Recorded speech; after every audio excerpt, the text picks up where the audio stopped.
Hey guys, this time I want to talk to you about working in CLO3D to visualize some knitwear and some knitted fabrics. If you like these videos, please like the video and subscribe to the channel. It's a really big help. Check out the Patreon and the link in the description for some file access and for some early access to the videos.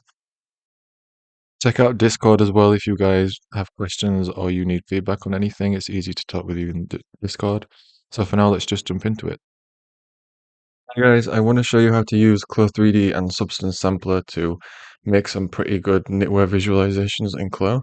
This is an example of the output that I made using this workflow, and I think it's pretty nice and detailed.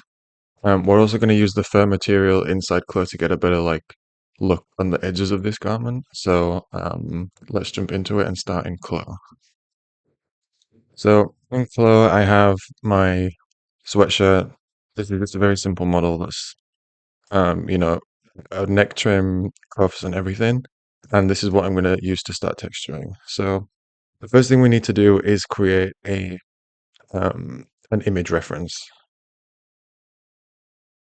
so that we've got something to import into CLO to use for the material. So for this material, we're actually going to set this to fur. So if I look down here, if I choose my fabric on the top and I look under fabric type, I have now fabric matte and I'm going to change this to fur. Then we can adjust some fur settings and I'll explain this shortly. But what we need is the input, an image input for the base color and the normal map. And we're going to make those using Substance Sampler. So to use Substance Sampler, we need an image to start off with to use as the input. So what I've done before is I've actually generated this image on Midjourney. So this was the reference that I used, and it gave me a repeat tile texture. If you use this prompt in the end like dash dash tile, you'll get an image that is fully tiled. So it will repeat like next to each other. Um, if you don't have Midjourney for whatever reason you don't want to use it, we can work with an existing texture. We just need to set this up in Photoshop so that it repeats a lot better than it will do now because this isn't in repetition. So let's make that repeat first in Photoshop. So this is the image that I've got, like with just a scan of some knitted fabric. And I want to make the repeat go from like this cable here to the end of this one here so that like this section is what gets repeated. Um, we want to use a square as it's going to be a lot easier to work with inside Sampler. So I've set the crop of this to square, and I'm just going to crop from the edge of this cable to the edge of the next one so that this cable repeats this side onwards, and then we can create a repetition. And we want to start kind of halfway through one of the cables up here and finish halfway down one of the cables here. So like I'll just adjust this slightly, and then we can put this into repeat. So the way to do this is if I use my guides. So if you can't see your guides, go to view and then show rulers, and then just click on the ruler on the side and drag it across. And it should snap when it gets to the center of the image. So that's snapped there. And then drag one down the top as well. And that's snapped to the middle. We're just going to drag select the top. I'm going to press Control and X to cut it. And then Control and V to paste it again. And then I'm going to put, like, this will be the top. So I'm going to move this to the bottom and kind of flip these around. So this goes down here and this goes here. And you'll see this is the bit that we want to like fix because that's where the repetition's not working too well.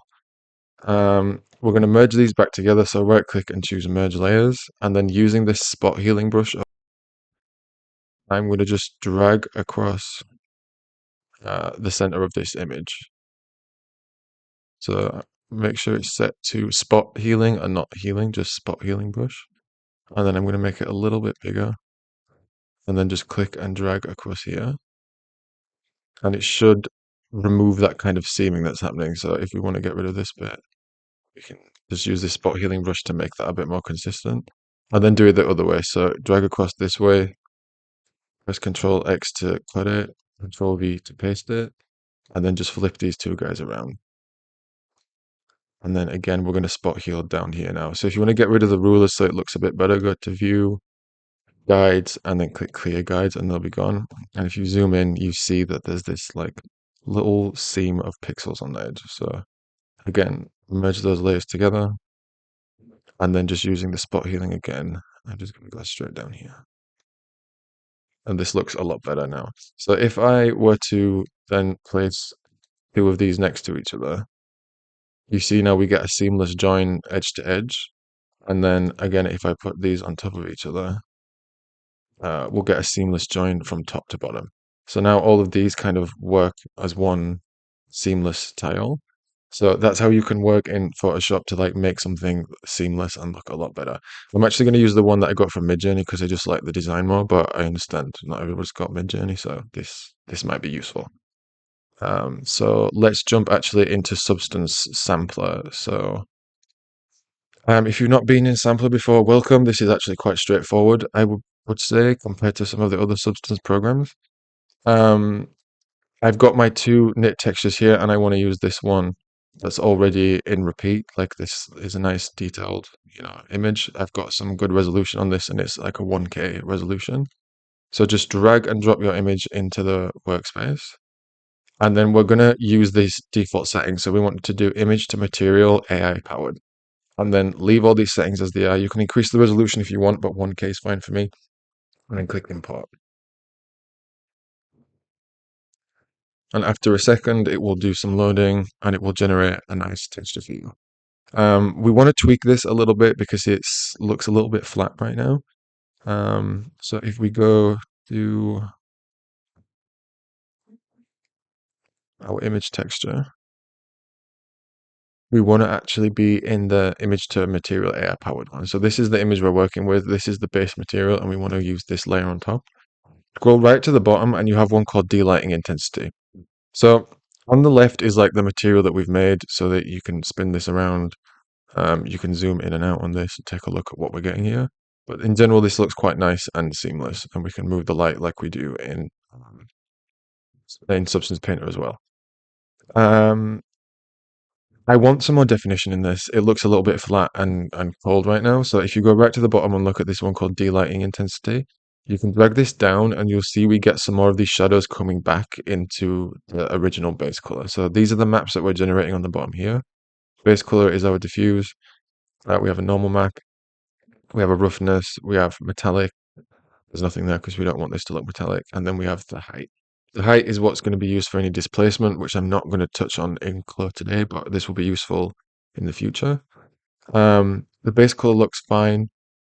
Down here, you can look at the displacement settings. So if you want this to look more displaced, you can push that up and see how this looks, when we've got some displacement going on. And then you can tweak the details here. So if I look at the height map, I look at large details, it will kind of push up the thickness of the cables. If I look at medium details, it will like intensify the little kind of knits going across each other. And then if you do the micro details, it will push even more into those kind of tiny little details in between. So the less of this you have, the more kind of smooth your displacement is going to be, and then the more of these you have, the more detailed that displacement is going to be. Like I said, right now I don't really need to use this displacement in Color. I'm going to use this in a future video. But for now, it's good to like get this all exported. And the main thing we need is the base color and the normal map. So this in general is looking quite good. I'm just going to bring this delighting down a little bit more so that we get some nice kind of dark shadows in here. And then when you've tweaked this material to your liking and it's looking pretty good, we just want to export this. So go to the right side of the screen. There's this option called export. You can send this directly to Painter as like a smart material. So if you're working in Substance Painter, you can click here. And I just want to export this as a PNG sequence. So I'm going to choose my folder. I'm going to make a new folder in here called Sampler Export. And then we're going to just click select folder. And we can name this Knit 1, for example. And then these are all the things that are going to get exported in our material settings. So like we want all these to get exported. I'm just going to leave this as default settings and then just click export. And then now we can see everything here is progress bars going up. And then we can save this project as well if you want to come back to it. So I'll save that in the same place. I'll just call this knit simpler. And then if I want to adjust this in the future, I can do. So now let's import all of this into Flow. So let's go into Flow and see how we can start to set this up. So right now it's just, there's no texturing in here. We'll choose our fabric, scroll down and then look at the color input here. So we want to have a base color map. I'm going to click these four little icons and go to where I just exported this. So this is my export folder. I'm going to choose the base color and click open. Base color is imported. And then we're going to go down to the normal map and we're going to click those little four squares again. Choose the normal map, click open, and we can push the intensity of that normal map up a little bit as well. Like this is no normal, and then this is with. So this is looking, oop, this is looking okay already. We just want to adjust the scaling of this because it's really big compared to like how we actually want this to be seen on the garment.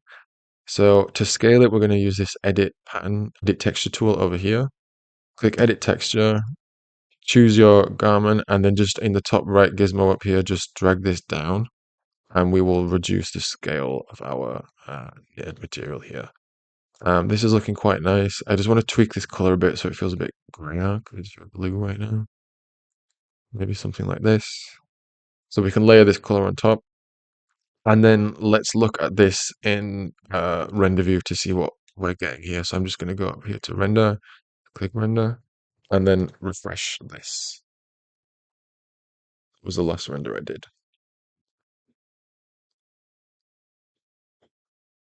So this is what we get immediately because this material is set to fur.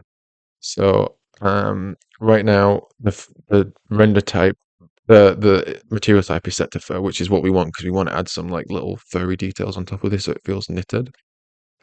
If you just set it to fabric matte, for example, we can see this without the fur. So already this isn't looking bad with this quite simple material setup. This is looking like quite nice knitted materials. But we want to add some of those kind of loose fibrous thing, you know, like little hairs coming off this so that it feels a lot more authentic. So we'll set this back to fur and I'll show you the settings that I've used. So by default, this is what we get. This is like really like a fur coat or a you know, actual animal fur. And we don't want this. We need to tweak this quite a bit. So let me show you the settings that I have used. So um, we've set up the material with a normal map and a base color. We don't want to use a displacement map right now because it's going to create some issues around the seaming, which I'm going to cover in a later video when we actually can set all of this fur up in Blender rather than in CLO because we can't export this fur out of CLO. We can only use it in CLO.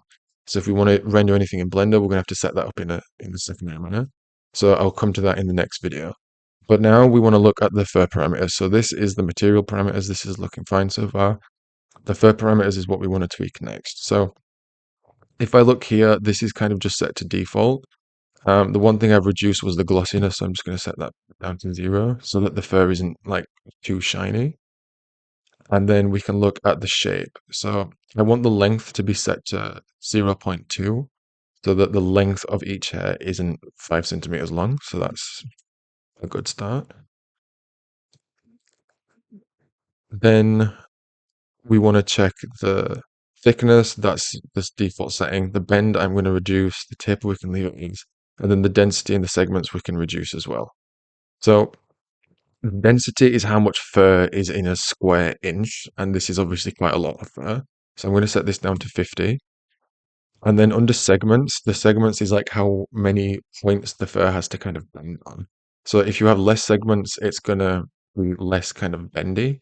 And if it has more segments, it's going to render longer. So I'm just going to set this to a value of 5. And then we can look at some of these things called mats.